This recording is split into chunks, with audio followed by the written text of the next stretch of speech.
Bangun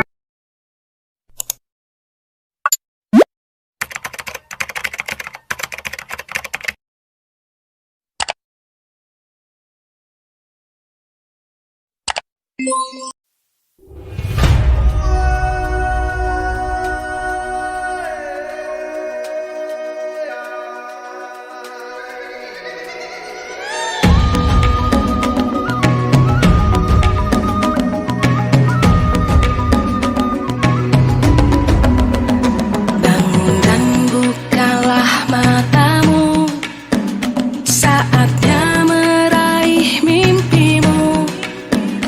Arahkan pandangan ke depan, Tuhan kan menuntunmu. Sadarilah masa berganti, tantangan kan kita hadapi. Bergandeng tangan untuk negeri, era kita menanti berseri. Kita pelajar. Assalamualaikum warahmatullahi wabarakatuh. Kami calon guru penggerak Angkatan 8 Kabupaten Banyuwangi akan melakukan praktek demonstrasi kontekstual modul 2.3 yaitu coaching dalam supervisi akademik. Terdiri dari observer yaitu pengamat, kemudian coach, dan disusul dengan coachee. Bersama saya Ibu Diana Suryadewi dari SMK Salafiyah Darul Falah, kemudian Bapak Yuyut Sugeng Paminto dari SDN 3 Bulurejo. kemudian saya Bilasiem dari SMA PGRI Purwoharjo. Selamat menyaksikan. Assalamualaikum Pak Yuyut. Waalaikumsalam, Bu Lasiem. Selamat siang. Gimana kabarnya hari ini Bapak? Selamat siang juga. Alhamdulillah kabar saya hari ini baik, Bu Lasiem. Ya. Oke, kita akan mulai kucing ya Bapak. Sebelum kita mulai kucing, saya akan ada beberapa pertanyaan dulu ya. Nggih, monggo. Nah, saya ingin menanyakan terkait dengan rubrik penilaian dalam percakapan kucing hari ini seperti apa ya Pak? Nah, rubrik penilaian kucing yang nantinya akan saya lakukan, di sini saya akan mengikuti alur Tirta. Oke. Jadi dimulai dari tujuan dan juga mengidentifikasi sampai dengan tanggung jawab. Ya. Oke, berarti akan mengikuti alur cerita ya Pak. Ya, selanjutnya pertanyaan yang kedua, kompetensi kucing apa yang ingin Bapak kembangkan? Nah, jadi untuk kompetensi kucing ini memang dalam kompetensi kucing ada 3 hal yang harus kita ketahui. Yang pertama itu kehadiran penuh atau present. Yang kedua itu mendengarkan aktif. Dan yang ketiga itu menanyakan pertanyaan yang berbobot. Oke, terima kasih. Oke Pak, pertanyaan yang berbobot ya. Baik, jadi nanti Bapak akan mengembangkan secara spesifik ya Pak.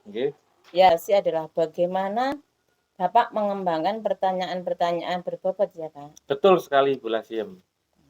Oke, lalu indikator ketercapaian apa dari tujuan pengembangan yang diinginkan seperti apa ya Pak? Jadi saya akan memperhatikan kata kunci Bu. Di sini dalam artian nanti yang disebutkan kunci itu adalah kata kunci bagi saya sehingga saya itu nanti bisa membuat pertanyaan-pertanyaan yang berbobot. Ya. Berarti fokus pada kuncinya ya. Betul sekali Bu. Silahkan melakukan praktek kucingnya. Saya akan menjadi observernya. Kemudian silahkan dipanggil siapa temannya Bapak. Terima kasih Bu Lasiem. Pada kesempatan kali ini saya akan melakukan kegiatan kucing ini bersama rekan sejawat saya itu Bu Diana. Saya panggil dulu Bu Diana, Bu Lasiem. Bu Diana, monggo masuk Bu Diana. Ya sebelumnya saya perkenalkan Bu Lasiem, beliaunya Bu Diana. Langsung saya sapa dulu Bu Lasiem. Assalamualaikum Bu Diana. Waalaikumsalam Pak Yuyut. Nggih, bagaimana kabarnya hari ini Bu Diana? Alhamdulillah saya baik. Bagaimana dengan Pak Yuyut sendiri kabarnya? Alhamdulillah saya kabar baik juga Bu. Hmm. Eee, tapi kalau saya lihat di sini sepertinya Bu Diana lagi ada permasalahan, mungkin bisa langsung menceritakan, kepada saya, tentang permasalahan yang Ibu hadapi saat ini.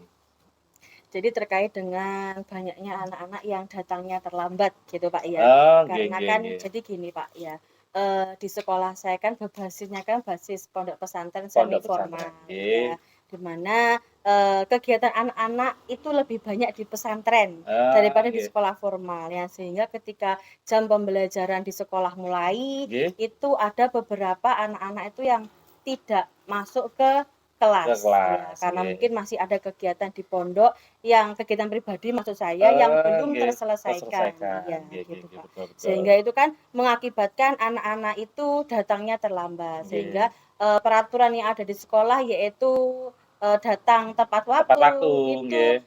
tidak dilakukan anak-anak. Banyak yang, Mmm. anak-anak itu datang terlambat gitu, Pak. Oh, begitu, nggih. Oke. Coba, sekarang, saya mau menanyakan, Mhm. kira-kira, selain hal yang jenengan sebutkan tadi, mungkin ada hal lain penyebab anak-anak, datang terlambat, Bu? Mhm. Mungkin karena anak-anak itu ada yang bangunnya itu kesiangan, Nggih, Pak. Kemudian ada yang anak-anak itu antri di kamar antri, mandi, iya, heeh. yang menyebabkan anak-anak itu datang terlambat, gitu, Oh, Pak. gitu. Oke. Terus, kenapa gitu nggih, hal semacam itu, bisa terjadi? Jadi faktor-faktor penyebab, Mhm. eee, itu tadi nggih, penyebab, yang jenengan Datang utarakan tadi ya. nggih, eee, kira-kira, yang selama ini jenengan lakukan itu apa? Karena gini, Nggih mereka kan saya rasa kan belum bisa memanajemen waktu dengan baik ya, Pak, ya, nggih dengan banyaknya kegiatan yang ada di pondok. nggih Di sekolah itu jamnya jam berapa, untuk istirahatnya itu jam berapa, nggih. anak-anak itu belum bisa memanajemen waktu dengan baik. Nah, ini tuh saya dapat informasi bahwa anak-anak itu belum bisa memanajemen waktu dengan baik itu, saya dapatkan tuh dari keamanan di pondok, Oh, dari gitu. security-nya nggih. Bukan Terus bukan security, Pak. oh, keamanan tersendiri? Iya, Oh, keamanan nggih sendiri di nggih mana di nggih. pondok itu kan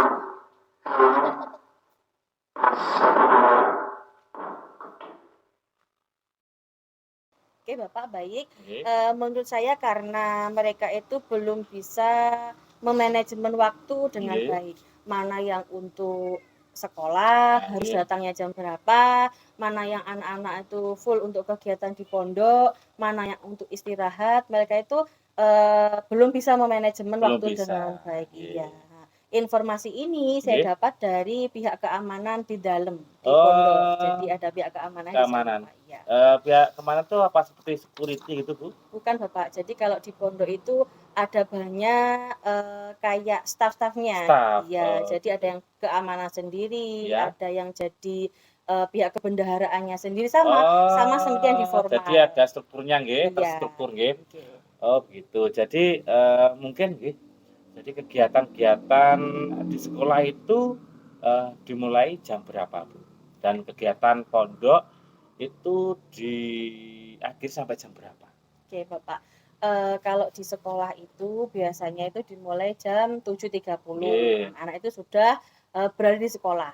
7.30? Iya, Oh, nggih. namun sebelum jam 7.30 kira-kira jam 7 Nggih. itu anak-anak sudah di sekolah untuk budaya positif, yaitu di Eee, sekolah kami itu one day one juice. Itu one day, untuk one juice. ya, Nggih nggih itu nggih. untuk murid. Murid? Baik guru pun juga ada one day one juice. Oh, Bedanya nanti gitu. dibagi-bagi, kalau guru berarti sama guru, Nggih, kalau murid berarti per kelasnya per kelas. Oh, masing-masing. gitu. Nah, itu kan tadi jam 7 Pak ya, Nggih. nanti diakhiri jam 7.30. Jam Mmm, 7.30 anak-anak masuk dalam kelas nggih sampai jam 9.30. nggih. Oke, Eee, 9.30 anak-anak itu istirahat makan. kan Nggih. diserempakkan. Di kami kan ada 2 lembaga, Nggih. ada SMP, ada SMK. SMA, nggih. Ya, SMK nggih? SMK. Nggih. Nah, di SMK saya sebagai ngajar di SMK, Pak Oh, ya. jenengan di SMK Nggih. nggih. Itu jam 9.30 istirahat, anak-anak secara keseluruhan baik itu SMP maupun SMK itu ke pondok, yaitu sarapan. Kenapa kok harus jam 9.30? Itu dibuat kesepakatan agar nanti berjalan dengan baik kegiatan baik di gitu. formal maupun di pesantren. Pesantren. Jam 10 Nggih. anak-anak itu masuk. Jam 10 Jadi masuk, ya nggih. KBM Setelah sarapan gitu ya. selanjutnya. Nggih. Setelah itu sampai jam 11.30. 11.30 nggih. nggih, setengah 12 anak-anak itu istirahat lagi, Pak, untuk Istirahat. sholat. Nggih.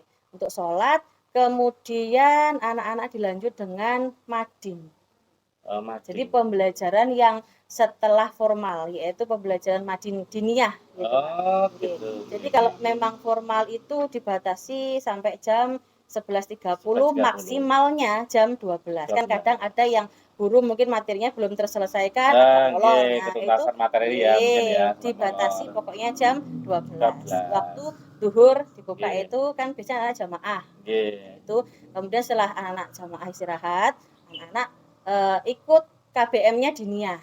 Oh, Nggih. gitu. Nah, itu sampai sore. Sampai sore. Nggih. Jam berapa itu, Bu? Kira-kira sampai jam 4. Jam 4. Nggih, jam 4. Kemudian anak-anak ya break, habis itu sampai maghrib. Setelah sholat maghrib anak-anak kegiatan, kalau makan ya makan, kegiatan full di Jam pesantren. berapa makannya itu? Kalau sore itu? Setelah istirahat KBM-nya Madin tadi istirahat, itu mau makan ya boleh makan, kan jatahnya 2 kali. 2 kali. Jam 9.30 tadi sama sore. Gitu. Itu anak-anak istirahat, makan, sholat sampai nanti kegiatannya maghrib, istirahat, sholat ya Pak ya. Habis itu kegiatan lagi di pondok full sampai maksimal biasanya jam 11 malam. Jadi kan banyak kegiatannya itu Pak. Jam 11 malam anak-anak itu selesai kegiatan. Ada juga yang anak-anak itu jadi jam jaga. Jam jaga Iya, juga. jaga kan biasanya kan di gilir Pak ya. Jadwalnya mungkin sekarang di kotaan yang sini, di kamar yang sini ada beberapa yang harus jaga malam. Jadi tidak tidur. Nah, untuk apa? Ya menjaga, membantu keamanan yang ada di pondok. Oh, gitu. Jadi yang waktunya tidur, anak-anak itu harusnya tidur. Ya, cuman ya itu tadi Pak, karena mungkin anak-anak itu kan ya kan nggak di rumah Pak ya, kan di pondok. Di pondok. Iya. Jadi itu anak-anak itu ya ngobrol, ada yang ngopi, begadang, cerita-cerita ngalor ngidul gitu Pak. Yang menyebabkan kan anak-anak itu tidak bisa memanajemen waktu dengan baik. Padahal mereka waktu sholat malam itu harus bangun, sholat malam berjamaah. Tapi malah banyak yang belum tidur. Gitu mungkin ya. Tidur sebentar, tiba-tiba bangun lagi sholat. Sampai nantinya itu sholat subuh. Sholat subuh kan habis itu langsung persiapan untuk anak-anak berangkat ke sekolah, antri mandi dan lain-lain. Ya karena yang tadi itu begadang, otomatis kan masih ngantuk. Ngantuk. Iya, yang menyebabkan kan dia antrinya itu harusnya mungkin setelah anak-anak ngaji setelah sholat subuh harus ngaji, kemudian siap-siap, mereka malah tidur. Jadi pas waktu sudah pagi, antri panjang di kamar mandi. Kan harus bisa mencari sela-sela di kamar mandinya yang kosong tadi. Yaitu yang menyebabkan anak-anak itu ketertibannya itu masih kurang. Oh gitu. Jadi memang kalau saya itu mendengar cerita dari Bu Diana tadi sangat lumayan padat nggih. Jadi kegiatan anak-anak khususnya di pondok nggih, karena sudah terstruktur. Jadi mulai pagi sampai pagi lagi anak-anak ternyata itu padat sekali kegiatannya. Terus di situ kita juga menyadari nggih, anak-anak harus bisa menjaga imun ya, terus agar tetap sehat. Terus mungkin di sini juga tadi jenengan sampaikan masalah manajemen waktu. Betul. Ya, itu diharapkan kan anak-anak bisa memanage waktu lebih baik lagi, gitu nggih.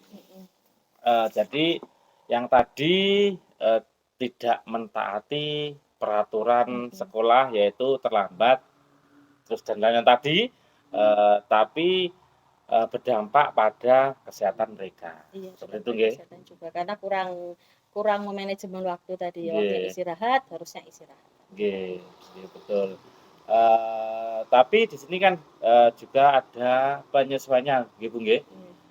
Kira-kira apa yang, dapat, membentuk anak-anak itu dapat memanajemen waktu, agar memenuhi ketertiban sekolah?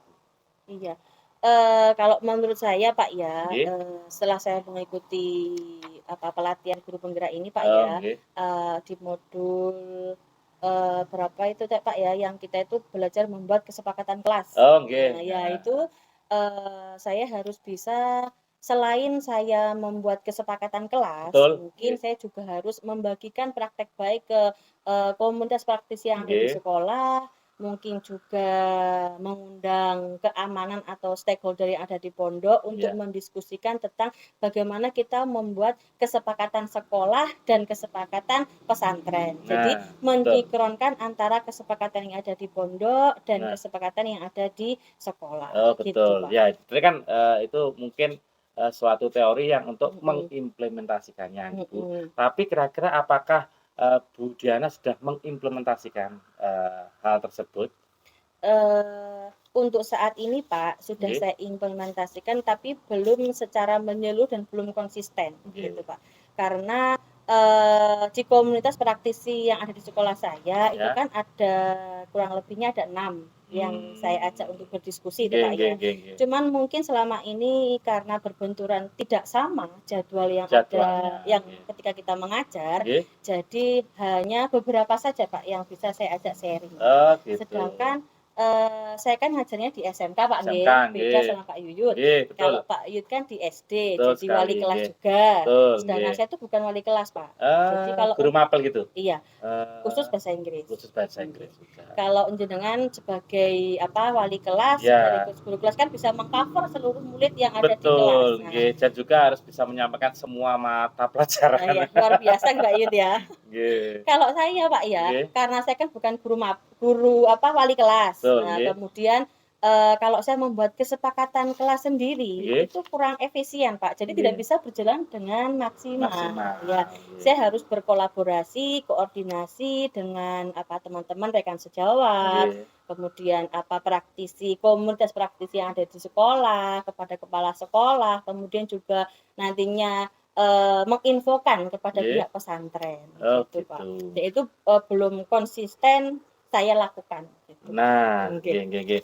Terus gini, Bu, kira-kira nggih, nggih, kira-kira niku apa yang akan Bu Diana lakukan nggih, niku agar, guru atau rekan sejawat Bu Diana itu, juga tahu akan pentingnya, membuat, kesepakatan kelas dan juga, praktek baik, dan juga mengimplementasikannya itu bagaimana? mungkin yang Bapak Yud maksud, eee, ko apa ya, mungkin yang Bapak Yud maksud itu, Kesepakatan kesepakatan iya sekolah, iya ya iya, ya, dan heeh. mengimplementasikan ke anak-anak itu misalnya seperti Ah, itu, iya iya nggih. benar. Heeh, Mungkin saya awal dari tim praktisi yang saya sebutkan tadi, Pak. nggih Itu nanti saya berkolaborasi dengan para tim praktisi untuk mengajak stakeholder yang ada di sekolah, juga teman-teman, nggih, kemudian mengundang pihak dari yayasan gitu, Pak. oh Nanti gitu, kita diskusi bareng, dengan masalah seperti ini bagaimana, solusi apa yang harus oh kita gitu, selesaikan. Mungkin nggih saya nggih juga akan masuk di sana memberikan sebuah saran jika, nggih, menggunakan kesepakatan sekolah yang kita sinkronkan dengan kesepakatan yang ada di yayasan bagaimana. oh gitu, Nah, kemudian saya juga akan menyampaikan yaitu bagaimana cara membuat kesepakatan sekolah, kesepakatan yayasan yang baik agar oh, anak-anak itu tidak merasa tertekan. tertekan, Maksudnya karena saya kalau seperti ini nanti kayaknya seperti ini, iya, merasa heeh, terberatkan gitu. Jadi nggih betul, sama baik Pak Yuyut. nggih Bu Pak Lasiem, Yuyut sudah selesai untuk melaksanakan kucingnya. Bagaimana perasaan Bapak setelah melakukan kucing tadi dengan Ibu Diana? nah alhamdulillah Bu Lasiem, setelah saya itu, melakukan kegiatan kucing bersama Bu Diana, saya itu merasa sangat senang Bu Lasiem, ya, karena saya, dapat membantu, Bu Diana dalam menemukan solusi atas permasalahan yang Bu Diana hadapi saat ini. Alhamdulillah Bapak, setelah saya mengobservasi tadi, sudah bagus sekali Bapak, tentang yaitu proses kucingnya. Nah, sekarang apa ada beberapa pertanyaan lagi ya Pak? Oke. Apa yang sudah dilakukan pada saat melakukan kucing yang menjadi indikator ketercapaian pengembangan yang diinginkan tadi? Nah, jadi seperti yang saya sampaikan tadi, nggih, Bu Lasiem, Ya. bahwa saya itu ingin memberikan pertanyaan-pertanyaan yang berbobot. Itu yang paling utama, Bu Lasiem.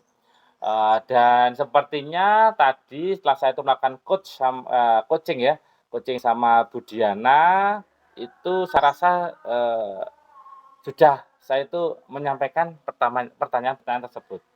Sehingga saya itu sudah merasa mengikuti praktek coaching sesuai dengan alur Tirta. Ya. Terima kasih Pak. Ya betul, betul sekali. Saya tadi juga sudah melihat bahwa Bapak sudah dapat membantu Ibu Diana untuk dapat menemukan solusi dalam masalahnya. Yaitu sudah ada tujuannya, yaitu tujuannya kita kucing apa, lalu mengidentifikasi atau masalahnya apa yang kemudian rencana dan tanggung jawab. Itu sudah ada semuanya yang sesuai dengan alur Theta. Selain itu juga pengembangan, yaitu tentang pertanyaan-pertanyaan yang berbobot juga, sudah bagus sekali. Bapak sudah mengembangkan potensinya, juga menemukan solusi untuk masalah sendiri. Yeah. Selanjutnya, apalagi yang ingin dikembangkan berdasarkan hasil melalui kucing yang barusan dilakukan? Nah, ini Bu, menarik nih ya. Ya. Yang ingin saya kembangkan, setelah satu tadi melakukan coaching, saya masih ada satu keinginan Bu, yaitu satu kompetensi yang saya inginkan, saya ingin kembangkan sama saya, yaitu mendengarkan aktif Bu.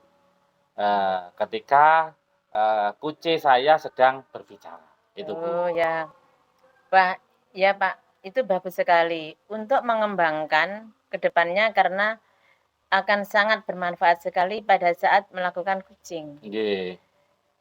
Kemudian ya sudah ya Pak, setelah saya mengobservasi ini sudah cukup. Nggih. Terima kasih atas waktunya. Nggih, Bu. Semoga bisa mengembangkan lagi Nggih. dan dapat melakukan praktek kucing dengan hasil yang lebih baik lagi Nggih, terima dan lebih kasih. bermanfaat. Nggih. Terima kasih atas waktunya. Nggih, Bu. Sekian, wassalamualaikum warahmatullahi wabarakatuh. Waalaikumsalam warahmatullahi wabarakatuh.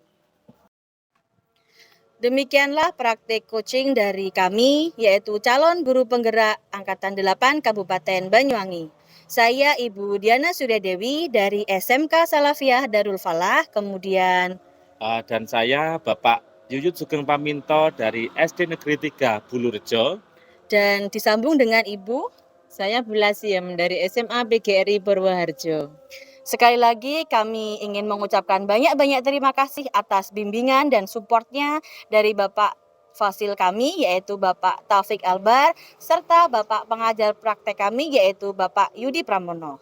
Sekian dari kami. Wassalamualaikum warahmatullahi wabarakatuh.